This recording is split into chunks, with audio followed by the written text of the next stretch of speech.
the members, friends and supporters I was talking to up to yesterday, I was confirming to them that we have a delegates conference today. But deep inside me, chances were 30, 70 that we would have this delegates conference. Why?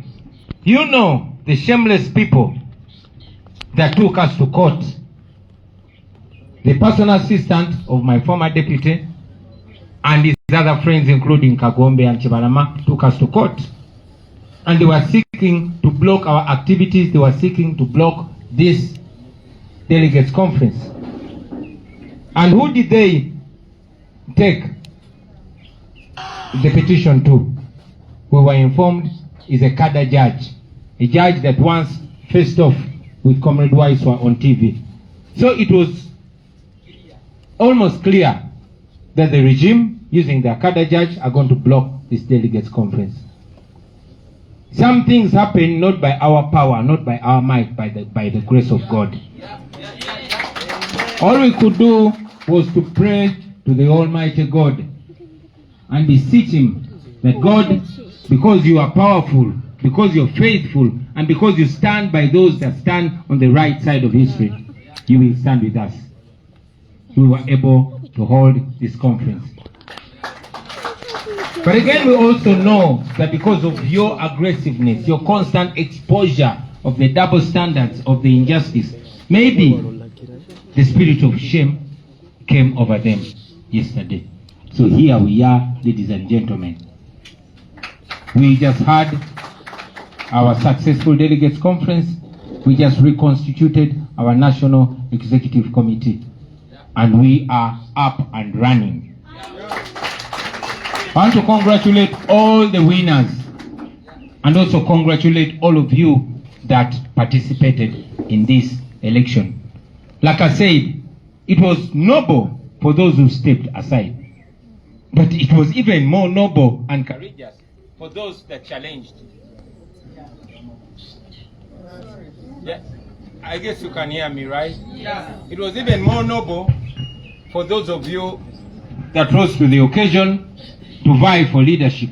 So nobody is a loser in the National Unity Platform. I want you to go back knowing that in the NUP nobody loses. You either win or you learn. What did you learn? That you're more courageous than those that did not even take the chance. That indeed you have support. And that yes, you have been noticed. You've been recognized as a leader that is ready to offer his or herself for service. So be sure that you've been noticed, ladies and gentlemen. To all of you that have won, real winners believe that in victory you must be magnanimous. So I pray that you constantly remember that that you just achieved is a fighting armor, not a crown to boast about. Ladies and gentlemen, let's go to work. We have a massive election ahead of us. We have tough times ahead. Let us face them, and by the grace of God, we shall win. We just took NRM to school. We just took all these other parties to school. You did not hear people contesting against each other, fighting and exchanging profanities. Congratulations. Thank you for being moral. Thank you for being exemplary.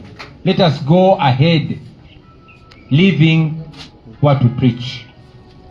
As we live here, I want to charge all of you to go connect with the people, to go and be leaders. Even those of you that have not won office, you are leaders. And I hope those that have taken office will tap into your wealth of knowledge and experience so that we can build this institution together. It does not belong to any of us, it belongs to the future generations. And our duty is to nurture it and build it well so that we can hand it over to Israel owners, the future generations, and that is when we are going to be praised to be great leaders. I thank you, all of you. I thank the leaders. I salute our election management committee, Madam Chair, and your team. Thank you very much. We hold you in very high regard. Now, as we set off, I want to request the members of the National Executive Committee to stay behind, because we are going to hit the ground running. Fish are born swimming. We are going to start swimming right away. So Nick, please stay back. The rest, Janemesis, may God bless you. People power, our power. People power. Thank you very much for God and my country. When this